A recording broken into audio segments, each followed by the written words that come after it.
Oke, assalamualaikum warahmatullahi wabarakatuh. Waalaikumsalam warahmatullahi wabarakatuh. Ya, bertemu lagi dengan saya sebagai pengampu mata kuliah bioantropologi ya. Hari ini kita akan berdiskusi tentang tubuh manusia. Nah, hari ini juga sudah hadir tamu untuk pembahasan tubuh manusia, yaitu Ibu Aldira Rahma, SIMIL ya. Hari ini kita akan berdiskusi dalam 3 sesi. Sesi pertama kita akan membahas dulu secara umum struktur tubuh manusia atau pembahasan dari struktur tubuh manusia, dan kemudian di sesi kedua itu ada pembahasan tentang sistem-sistem organ dari tubuh manusia, dan terakhir di sesi terakhir kita akan berdiskusi tentang tubuh bayi, khususnya tubuh bayi yang baru lahir dibandingkan dengan tubuh manusia yang sudah dewasa, ya. Itu pasti kemudian ada kekhasannya yang akan membedakan juga bagaimana kita mengecek sehat atau tidaknya, dan kemudian memastikan bayi bayi itu bayi kita ataupun bayi secara umumnya dapat tumbuh dan berkembang secara optimal, ya. Oke, sebelum ke Bu Aldila,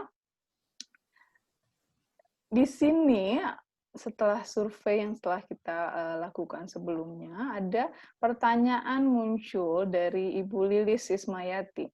Pertanyaannya adalah bagaimana hubungan atau keterkaitan antara pembelajaran pengenalan tubuh dan bagian-bagian serta fungsinya dengan proses pembelajaran di PAUD. Ini sekali lagi pertanyaan yang sebenarnya dari diskusi kita sebelumnya juga sudah berulang kali muncul, ya. Apa sih kemudian keterkaitannya, bahkan kemarin kan secara umum pertanyaannya, apa keterkaitannya pembelajaran bioantropologi dengan kenapa guru PAUD harus mempelajari ini, dan kemudian sekarang lebih spesifik kenapa kita harus mempelajari tubuh manusia dan kemudian kaitannya dengan proses pembelajaran di PAUD.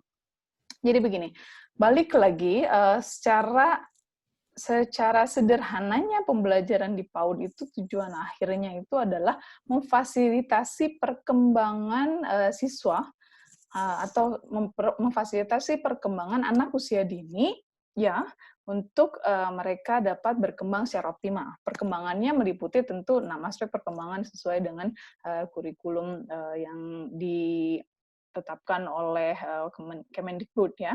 Nah, kemudian kaitannya dengan mempelajari tubuh manusia.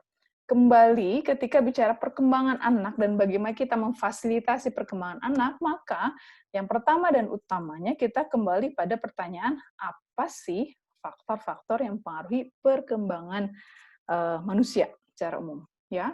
Dan kalau misalnya saya ditanya apa sih faktornya, maka kembali juga ke isu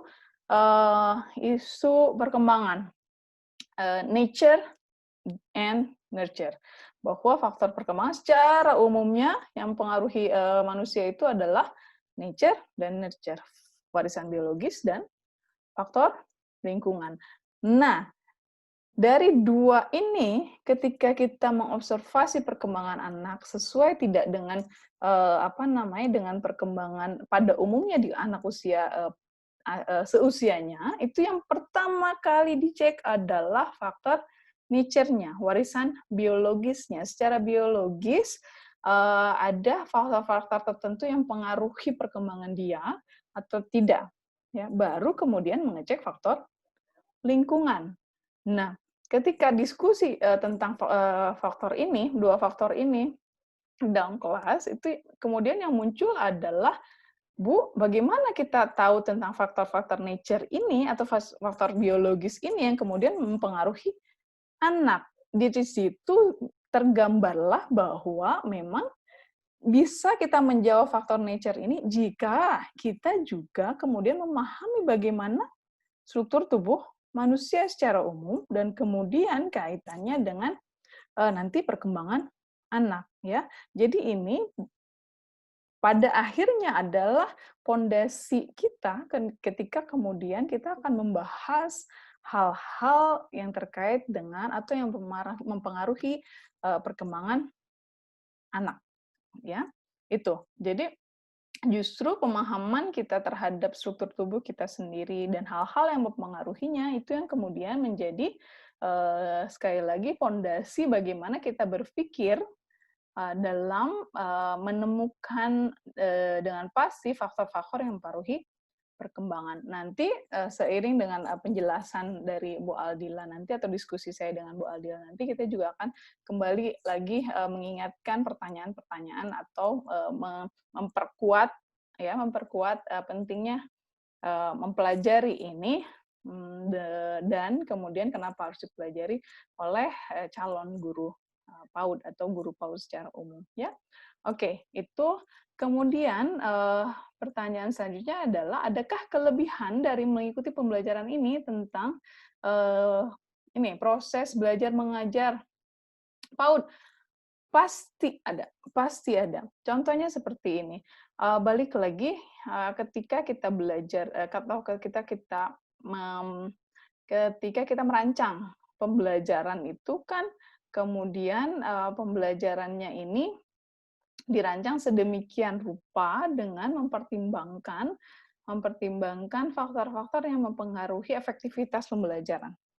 Contohnya salah satunya seperti ini. Tentu ketika kita belajar itu kita akan memusatkan perhatian kita pada yang mengajar, ya. Memusatkan pada apa? Memusatkan perhatian kita pada apa yang disampaikan oleh pengajar. Bayangkan kalau kita tidak tahu bahwa manusia itu mengeluarkan energi lebih banyak ketika dia belajar di lingkungan yang bising dibandingkan yang tenang atau sunyi. Contohnya seperti ini, Bu Aldila, tolong jelaskan tentang bioantropologi itu apa sih secara umum? Minta tolong mencontohkan saja. Sebentar, gimana tadi contoh-contoh apanya nih? Berikan penjelasan bioantropologi itu secara umum membahas tentang apa sih?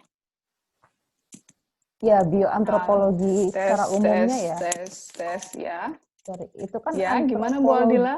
ya antropologi biologi kan, antropologi biologi. Terus bicara, sedangkan saya terus membuat bising gitu. Oh, ini ceritanya lagi ngetes Iya, saya ya. Oke.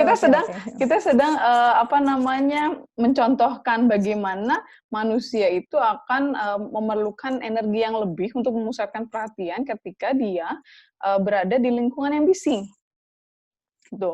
Misalnya Bu Aldila sedang menjelaskan tentang apa sih topik-topik yang ada atau apa yang pengetahuan yang dilingkupi dalam bioantropologi misalnya ya. Tapi kemudian saya di background dia tes tuh sambil nyanyi dan semacamnya gitu ya. Atau bayangkan ibu-ibu kuliah di kelas, kemudian di luar ada paduan suara yang sedang latihan. Ya, bagaimana capeknya ibu-ibu berusaha untuk mendengarkan dosen dan kemudian dibandingkan dengan dalam suasana yang hening.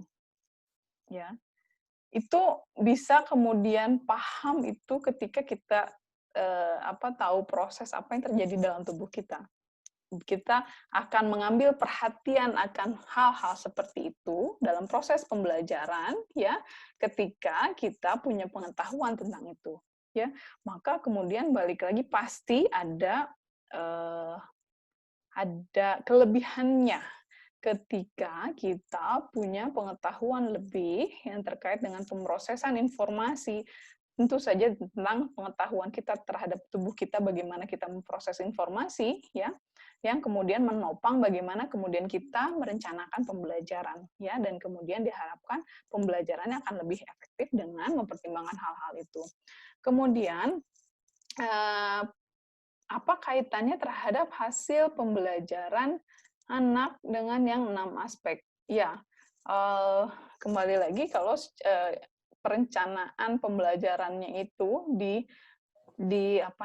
direncanakan atau ya pelaksanaan pembelajaran itu direncanakan dengan mempertimbangkan segala hal termasuk bagaimana anak memproses informasi yang yang fondasinya adalah terkait dengan pemahaman kita bagaimana tubuh kita memproses informasi, maka kemudian pembelajaran terhadap 6 aspeknya ini yang tentu berlangsung secara holistik dan integratif akan baik langsung maupun tidak langsung terpengaruhi ya. Kemudian bagaimana terkait pertanyaan terakhir, hasil akhirnya tentu hasil akhir peningkatan dari pembelajarannya dipengaruhi oleh tadi efektivitas pembelajarannya sendiri ya. Oke, itu secara garis besar bagaimana kemudian pembahasan atau pengetahuan kita terkait struktur tubuh manusia akan juga menjadi fondasi bagaimana kita merencanakan pembelajaran dan pada akhirnya diharapkan meningkatkan efektivitas dari pembelajaran yang kita laksanakan di kelas ya. Oke, masuk ke topiknya sendiri, kita masuk ke sesi pertama, Bu Aldila, terkait struktur tubuh manusia. Bisa sharing ilmunya secara umum bagaimana sih struktur tubuh manusia itu terdiri dari apa? Ya, mangga silahkan Bu Aldila. Oke, terima kasih Bu Fani atas kesempatan yang diberikan. Tadi prolog yang lumayan cukup panjang ya. Panjang sekali, saya rasa itu sudah bisa menjawab tadi pertanyaan pertama terkait pentingnya kita belajar struktur tubuh manusia ya dengan proses pembelajaran di PAUD terutama gitu. Nah, karena tugas saya di sini langsung aja masuk ke materi ya di sini. Oke. Gimana Bu Fani itu di situ?